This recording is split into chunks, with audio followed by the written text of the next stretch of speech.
श्री इमरान प्रतापगढ़ी जी 15 minute. धन्यवाद सभापति महोदय। कभी सुदामा पांडे धूमिल जी ने कहा था कि एक आदमी रोटी बेलता है, एक आदमी रोटी खाता है, एक तीसरा आदमी भी है जो न रोटी बेलता है न रोटी खाता है, वो सिर्फ रोटी से खेलता है। वो तीसरा आदमी कौन है? मेरे देश की संसद मौन है। सभापति महोदय, वो भी क्या दिन थे जब संसद में देश का बजट पेश होता था तो देश की सड़कें ठहर जाया करती थीं। रेल बजट पेश होता था तो लोगों की उम्मीदें रेल के डिब्बों की तरह पटरियों पर दौड़ने लगती थीं। पूरा देश धड़कने रोक करके वित्त मंत्री और रेल मंत्री को सुना करता था। अफसोस, अब बजट पेश हो जाता है, मीडिया चैनल सरकार का महिमा मंडन करते हैं और बेचारी जनता बजट के आंकड़ों के शब्द जाल में उलझी हुई महीनों बाद समझ पाती है कि उसका तो फिर से कट गया। सभापति महोदय, पिछले 2 साल अमृतकालीन बजट पेश किए गए और इस बार एक नई शब्दावली गढ़ी गई है, तुष्टीकरण बनाम संतुष्टीकरण का बजट। सभापति महोदय, सुनने में कितना अलंकारिक लगता है ये शब्द। सोच रहा हूं देश की वित्त मंत्री और प्रधानमंत्री जी से पूछूं कि आखिर किसकी संतुष्टि? जिस बजट में मनरेगा के लिए 1 रुपए की बढ़ोतरी ना हो, वही पुराना 86,000 करोड़, जबकि पहले ही 9,754 करोड़ का घाटा हो, जिस मनरेगा से करोड़ों मजदूरों के घर में चूल्हा जलता हो, उस मनरेगा में काम करने वाले गरीब मजदूरों के लिए अगर आपके खजाने से 1 रुपया भी इजाफी नहीं निकल सका तो भला कौन संतुष्ट हुआ साहब? इस देश का गरीब मजदूर या आपके उद्योगपति दोस्त? वो जो महाराष्ट्र में लोकसभा और विधानसभा के बीच में 40 लाख मतदाता बढ़ाए गए थे, अरे उन्हीं के लिए मनरेगा का थोड़ा सा बजट बढ़ा देते। क्या उसमें मनरेगा का एक भी मजदूर नहीं था 40 लाख लोगों में? सारे के सारे 12 लाख की छूट वाले से आगे के लोग थे। सभापति महोदय, कल जब वित्त मंत्री जी देश की संसद में भाषण दे रही थी तो वहां मुंबई में कोई गरीब इंसान जब अपनी जेब टटोल करके अपनी मोटरसाइकिल में 1 लीटर पेट्रोल भरवा रहा था तो उस पेट्रोल की कीमत थी 103 रुपया प्रति लीटर। आखिर इतना महंगा पेट्रोल डीजल खरीद के कौन संतुष्ट हो रहा है? इस देश के गरीब लोग या फिर सरकार के चहेते धन्ना सेठ? सभापति महोदय, वित्त मंत्री जी इस बजट को मध्यम वर्ग को संतुष्ट करने वाला बजट बता रही हैं। अरे मैडम, हम आप यहां पर बैठे रहते हैं और वहां बाहर इसी दिल्ली में 1 लीटर दूध, चाहे वो अमूल का हो या फिर मदर डेयरी का हो, उसकी कीमत 73 रुपए लीटर है। इतना महंगा बेच करके कौन संतुष्ट हो रहा है? गरीब जनता या आपके धन्ना सेठ दोस्त? सभापति महोदय, इस सरकार का बाजार और महंगाई पर कोई नियंत्रण नहीं रह गया है। चाहे देश में लहसुन 400 रुपए किलो बिक जाए, टमाटर 100 रुपए किलो बिक जाए, प्याज का दाम सुनकर आंखों में आंसू आ जाए, लेकिन वित्त मंत्री महोदया बजट में महंगाई का मां भी नहीं बोलती हैं। बच्चों की किताब और पेंसिल तक पर टैक्स लगाने वाले सरकार से मैं पूछना चाहता हूं कि आप मध्यम वर्ग का हितैषी बताते हैं, खुद को तो शर्म नहीं आती है? खुद को धार्मिक कहने वाली सरकार भगवान श्री कृष्ण के प्रिय खाद्य पदार्थों दही और मक्खन तक पर जीएसटी लगाती है और बात करती है मध्यम वर्ग की हिमायती होने की। जिंदा रहते हुए जनता से हर चीज पर टैक्स वसूलने वाली यह सरकार कम से कम मरने पर तो लोगों को बख्श देती, लेकिन नहीं, वहां भी लूटना है। अंतिम संस्कार के सामान, अगरबत्ती, धूप बत्ती, केवड़ा जल, चंदन पाउडर, जौ, बताशा, काला तिल, पंचरत्न, कपूर और कफन तक पर टैक्स लेने वाली यह सरकार किस मुंह से खुद को मध्यम वर्ग का हितैषी बताती है? कौन सी संतुष्टि? किसकी संतुष्टि? कदम कदम पर टैक्स देकर लूटने वाली जनता की या फिर जनता से टैक्स वसूल करके धन्ना सेठों का खजाना भरने वाली सरकार की? किसकी संतुष्टि? सभापति महोदय, 18 अगस्त 2015 आरा का बिहार का ऐतिहासिक मैदान, सजा हुआ मंच, हजारों की भीड़ और सामने खड़े हुए देश के प्रधानमंत्री का भाषण। बिहार के भाइयों बहनों, आज मैं बिहार के लिए पैकेज की घोषणा कर रहा हूं। 50,000 करोड़ कर दूं कि ज्यादा कर दूं? अखिलेश भाई, 60,000 करोड़ कर दूं कि ज्यादा कर दूं? 70,000 करोड़ कर दूं कि ज्यादा कर दूं? 80,000 करोड़ कर दूं कि ज्यादा कर दूं? चलो, मैं बिहार को 1.25 लाख करोड़ का पैकेज दे रहा हूं। 10 साल हो गए सभापति महोदय, वही ढाक के 3 पात, बिहार आज भी विकास की बाट जो रहा है। भाषण आज भी प्रधानमंत्री जी के यूट्यूब चैनल पर सुना जा सकता है। जो झूठ बोल के करता है मुतमईन सबको, वो झूठ बोल के खुद मुतमईन नहीं होता। सभापति महोदय, ये तो राहुल जी का असर है। कौन सा शब्द सर, कौन सा शब्द? झूठ। ठीक है सर, मिथ्या बोल करके, जो मिथ्या बोल के करता है मुतमईन सबको, वो मिथ्या बोल के खुद मुतमईन नहीं होता। ये राहुल जी का असर है। जो मखाना बोर्ड की घोषणा हुई, अखिलेश जी आपको याद होगा, भारत जोड़ो न्याय यात्रा में 30 जनवरी 2024 को बिहार के रंगभूमि मैदान में राहुल गांधी जी का पूर्णिया में भाषण था और उसमें मखाना को लेकर उन्होंने आवाज उठाई थी। ये उनका असर है कि आपको मखाना बोर्ड बनाना पड़ा, वरना तो आप मैखाना बोर्ड बनाने वाले लोग हैं। सभापति महोदय, बिहार को झूठे पैकेज और चुनावी दिलासे देना बंद करिए। आज भी जब कोसी में बाढ़ आती है तो पूरा सीमांचल बर्बाद हो जाता है। मैंने उस तबाही को अपनी आंखों से देखा है। 2016-17 की बाढ़ में अपने इन्हीं हाथों से राहत सामग्री बांटी है मैंने। अगर सच में बिहार के लिए कुछ करना चाहते हैं तो बिहार को बाढ़ से बचाने का प्रबंध करिए। पूर्णिया एयरपोर्ट 10 साल से बाट जो रहा है, घोषणा 2014 में हुई, बन के आज तक तैयार नहीं हुआ। अलीगढ़ मुस्लिम विश्वविद्यालय का किशनगंज सेंटर बजट के अभाव में दम तोड़ता जा रहा है। मैंने पिछले बजट सत्र में भी आवाज उठाई थी। आज फिर वित्त मंत्री जी से अनुरोध करना चाहता हूं, दामन फैला करके, कि अलीगढ़ मुस्लिम विश्वविद्यालय का किशनगंज सेंटर बन जाने दीजिए। आखिर कौन सी नफरत है? ये मुल्क हमारा भी है। इस मुल्क की मिट्टी में हमारा भी खून पसीना शामिल है। हमसे इतनी भी क्या नफरत? रिश्तों की ये नाजुक डोरें तोड़ी थोड़ी जाती हैं। अपनी आंखें दुखती हो तो फोड़ी थोड़ी जाती हैं। सभापति महोदय, अल्पसंख्यक मंत्रालय का बजट काटकर मौलाना आजाद नेशनल फेलोशिप बंद कर देना, प्री मैट्रिक स्कॉलरशिप बंद कर देना, नई मंजिल योजना बंद करना, धरोहर योजना बंद करना। 2024-25 के बजट में माइनॉरिटी मिनिस्ट्री के लिए 3183 करोड़ रुपए की घोषणा हुई, लेकिन देश को हैरत होगी कि बाद में समीक्षा करके लगभग आधा कर दिया गया, 1868 करोड़ रुपए। मैं तो सरकार से पूछना है कि कौन संतुष्ट हुआ? इस देश का अल्पसंख्यक संतुष्ट हुआ या आप संतुष्ट हुए? किसका संतुष्टिकरण?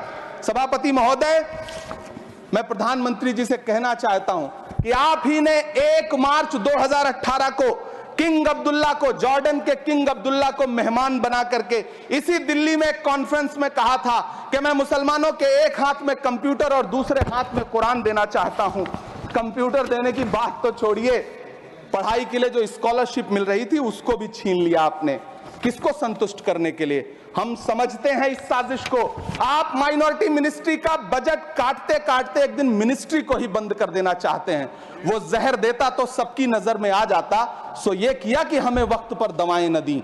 सभापति महोदय, मैं तो वित्त मंत्री जी से पूछना चाहता हूं आपके माध्यम से कि शायद आपको पता ही नहीं है कि गृहस्थी चलाने वाली एक गृहिणी की मुश्किलें क्या क्या होती हैं। आपने कभी सोचा भी नहीं होगा कि जब वो किचन में सब्जी बनाने के लिए कढ़ाई में तेल डालती है तो उसके साथ उसके आंसू भी गिरते हैं। सभापति महोदय, शायद उन्हें पता भी ना हो कि एक छोटी सी गाड़ी और एक छोटे से फ्लैट का EMI भरने के बाद इस देश का एक गरीब इंसान जब अपने बच्चों की फीस भरने के बारे में सोचता है तो उसे कितनी खुशियों का गला घोंटना पड़ता है। शायद उनको पता भी नहीं है कि फसल बेच करके बिटिया की शादी का सपना सजाने वाला किसान जब अपनी फसल बर्बाद देखता है तो कितनी रातें सो भी नहीं पाता है। सभापति महोदय, शायद वो कभी इस पीड़ा को समझ ही नहीं पाएंगी कि परिवार के किसी एक सदस्य को कैंसर जैसी बीमारी हो जाए तो घर और जमीनें गिरवी रख उठती हैं लेकिन इलाज नहीं हो पाता। सभापति महोदय, इसी देश की संसद में कभी स्वर्गीय सुषमा स्वराज जी ने कहा था कि जब देश की करेंसी गिरती है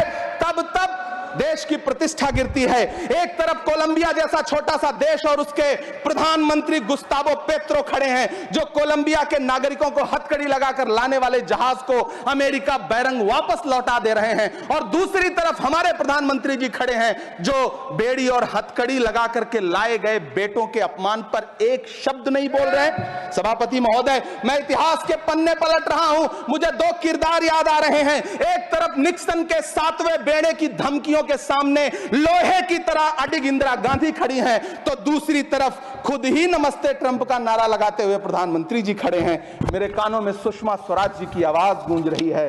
बहुत कम बोलने वाले डॉक्टर मनमोहन सिंह ने बहुत ज्यादा बोलने वाले प्रधानमंत्री जी को जब देश की बागडोर सौंपी थी तो $1.58 का था, आज 85 से 87 के बीच में झूल रहा है। इन दिनों रुपए की अहमियत गिरती है तो न तो देश की प्रतिष्ठा गिरती है, ना प्रधानमंत्री की गरिमा।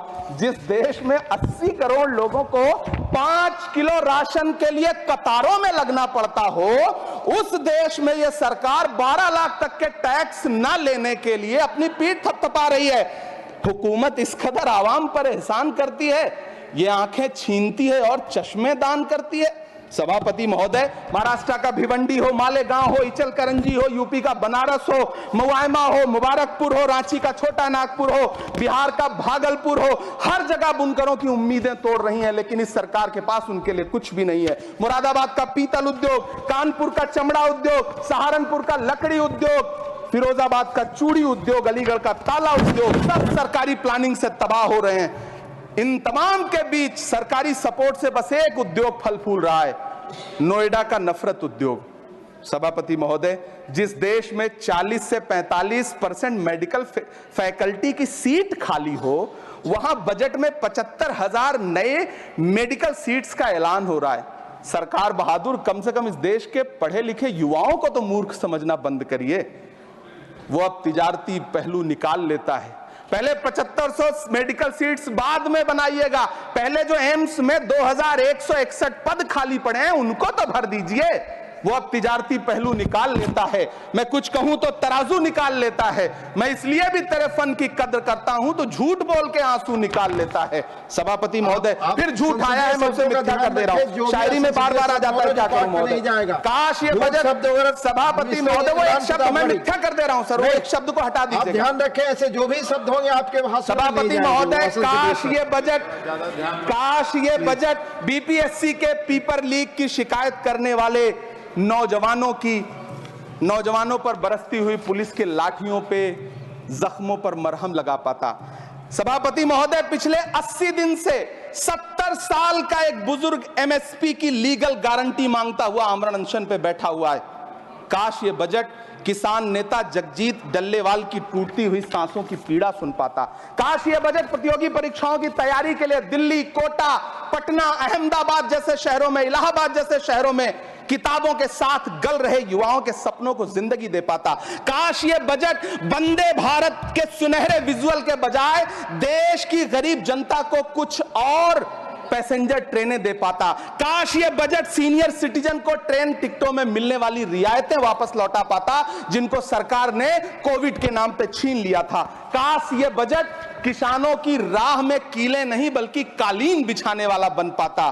काश ये बजट सरकारी मालिकों को यह समझा पाता कि नेहरू को कोसने से अर्थव्यवस्था नहीं सुधरेगी, उसके लिए डॉक्टर मनमोहन सिंह साहब की अर्थ नीति अपनानी पड़ेगी। पिछले 11 साल से नेहरू जी को कोस रहे हैं, आखिर कब तक कोसिएगा? थोड़ा पंडित नेहरू जी के बारे में पढ़िए, तब पता चले कि पंडित नेहरू की शख्सियत का नाम है। दुनिया का पहला ऐसा राजनेता जिसने अपनी जिंदगी की आजादी के लिए, देश की आजादी के लिए 3259 दिन अंग्रेजों की जेल में बिताए। पंडित नेहरू एक ऐसे महान शख्स जिनके पिता पंडित मोतीलाल नेहरू, जिनकी बहन विजय लक्ष्मी पंडित, जिनके बहनोई पंडित रंजीत सीताराम, जिनकी बेटी इंदिरा गांधी, जिनके दामाद फिरोज गांधी, सब ने अंग्रेजों से लड़ते हुए स्वतंत्रता आंदोलन में जेल काटी। आप किस मुंह से उनकी लकीर छोटी करने की बात करते हैं? नहीं कर पाइएगा, 7 जन्मों में नहीं कर पाइएगा, क्योंकि जिस्म की मौत कोई मौत नहीं होती है। जिस्म मिट जाने से इंसान नहीं मर जाते, धड़कने रुकने से अरमान नहीं मर जाते, सांसें थम जाने से ऐलान नहीं मर जाते। जिस्म की मौत कोई मौत नहीं होती है। सभापति महोदय, मैं आपके सामने खड़ा होकर के एक बहुत छोटी सी कहानी सुनाना चाहता हूं कि महान बादशाह सिकंदर ने जब यूनान फतेह किया तो जीत का जश्न मनाने के लिए शहर की सड़कों पर निकला। तो उसने देखा कि पूरा शहर तो जश्न मना रहा है, एक फकीर सड़क के किनारे चादर तान के सो रहा है। सिकंदर को गुस्सा आया, घोड़े से उतरा, उस फकीर के पास गया और उसे सोता देख करके उसे जोर की एक लात मारी और लात मार के कहा कि क्यों रे फकीर, मैंने यूनान फतेह कर लिया, लोग जश्न मना रहे हैं और तू सो रहा है। उस फकीर ने उन्नीदी आंखों से सिकंदर को देखा और देख करके कहा कि शहर जीतना बादशाहों का काम है, लेकिन लात मारना तो गधे का काम है। सभापति महोदय, गरीब जनता को लात मारना बंद करिए। ये अमीरों के लिए बनाया गया बजट है, ये निराशाजनक बजट है। हम अमृतकाल सुनते आ रहे थे, ये अमृतकाल इतनी जल्दी समाप्त हो गया कि अब अमृतकाल का कोई नाम तक नहीं लेना चाहता है। इसलिए मैं इस सदन में खड़ा होकर के देश की वित्त मंत्री महोदया से कहना चाहता हूं कि आपने अल्पसंख्यकों के बजट में जो कटौती की है उसको बहाल करिए। आपने मनरेगा को जो स्थिर रखा है उसका घाटा 9,754 करोड़ है, कम से कम उतना बढ़ा करके फिर से उसे बहाल करिए। नौजवानों के लिए रोजगार दीजिए, किसानों को एमएसपी की लीगल गारंटी दीजिए। यही मैं आपसे अपील कर रहा हूं। धन्यवाद सर, आपने इतना जो समय दिया उसके लिए शुक्रिया।